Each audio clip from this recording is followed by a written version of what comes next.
deserve better. Tunay na kapayapaan at kaunlaran na hindi lamang para sa iilang politiko at mayayaman. Kaya sa May 12, kailangan natin maging mapagmatyag.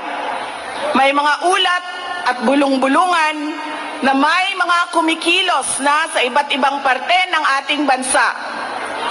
Mga babala na maaaring nagsisimula na ang malawakang dayaan sa halalan ng alyansa.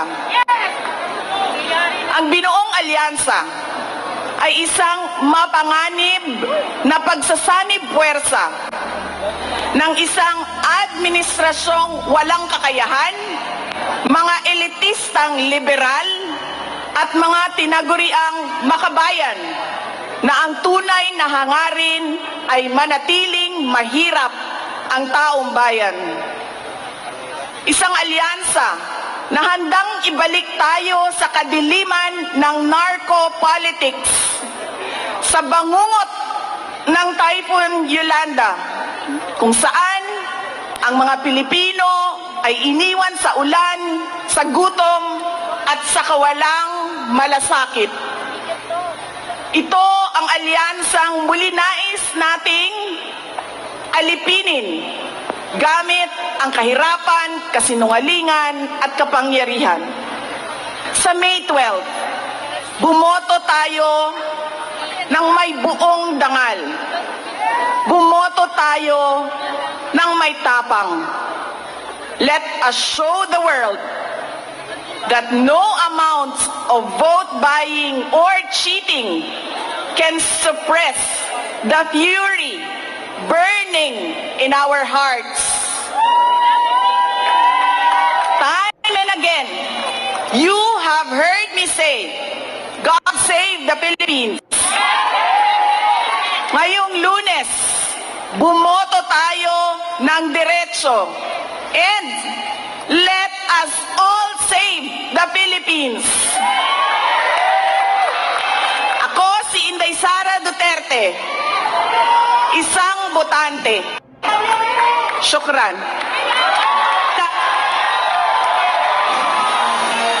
Itataas na po. Tawagin na natin ang ating Duterte upang iangat ang kanilang kamay ng ating minamahal na Vice Presidente. Numero 10, Jimmy Bondoc. Numero 22, Bato de la Rosa.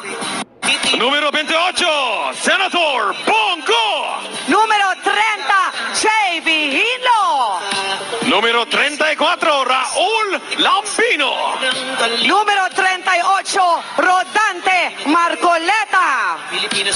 Número 53, Pastor Apollo Kibuloy. Número 56, Attorney Vic Rodriguez. Número 58, 58, nag-isang Philip Salvador. At número 42, Doc Richard Mata. Kasama ang ating PDP Laban Duterte! SRB Senator Robin Padilla. PDP Laban, PDP Laban Street, PDP Laban Street, Duterte. Duterte! Duterte! Duterte. Duterte. Nakikiusap po ako, i-on po natin ang mga flashlight natin dahil kakantahin natin ngayon ang Pilipinas, Duterte pa rin. kinuloy sa Senado. I-on natin para makita ng buong Pilipinas kung gaano tayo kadami dito sa Liwasang Bonifacio. Kasama ang KOJC Choir, kakantahin na natin ang Pilipinas, Duterte pa rin. PDP Laban Street, PDP Laban Street, PDP Laban